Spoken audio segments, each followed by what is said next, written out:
Hello everybody, today we're going to be talking about Punnett Squares, genotypes, and phenotypes. I hope you enjoy. Genotypes and phenotypes. The difference between a genotype and a phenotype is that a genotype is the organization of alleles in a gene. A phenotype is how organisms actually look like. Genotypes are usually represented in 2 letters, and those letters can be anything you want, but we'll see in a minute how we'll figure out how to actually make a genotype. So, dominant and recessive genes. For example, a dominant gene would be black hair, which would be a capital H, and a recessive gene would be blonde hair, which would be a small h. And you'll see that dominant and recessive genes are just alleles. So, if you bring these two together, you'll make a genotype. So if you have 2 big H's or 2 capitalized H's, you get a black-haired child. If you have 1 capital H and 1 small h, or 1 dominant gene and 1 recessive gene, the dominant gene is going to take over the recessive gene and the hair will be black. But if you have 2 recessive genes, then your hair will be blonde, because there are no dominant genes to turn it into black. So what are Punnett squares? Punnett squares are graphic organizers which show how genotypes and phenotypes are dispersed when 2 organisms breed. This is what a Punnett square looks like normally. Each of the parents' genotypes is lined up and above on the side of the square.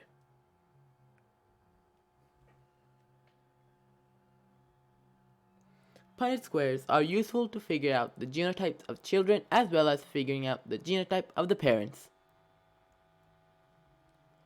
Now I'll show you how to use a Punnett square.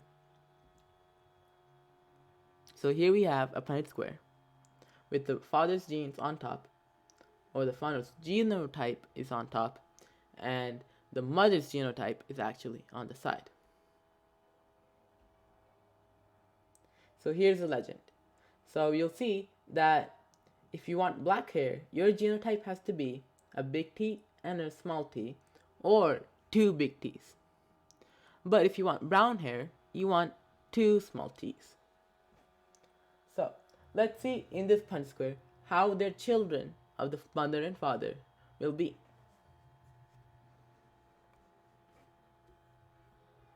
So if you cross this T and this T, which are both dominant genes, and you bring it over here, then this child will have 2 big T's, meaning that this child would have black hair.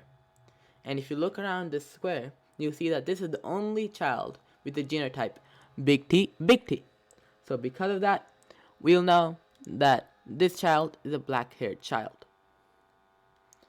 So over here, you have a big T and a small t.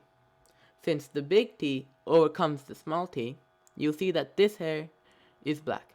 And you'll see that this is the same over here, because T and T turn into this.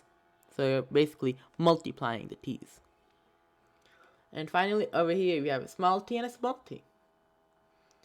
And the small t's together turn into a brown-haired child, because T times T would equal to TT, which would be brown-haired, because in the legend you'll see that only small t's turn into a brown-haired child.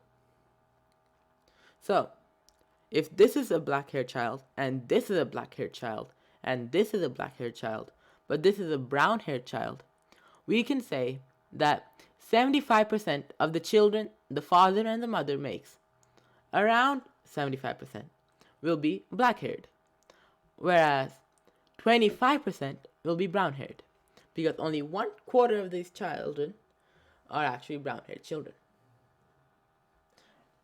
So that's how you would use a Punnett square.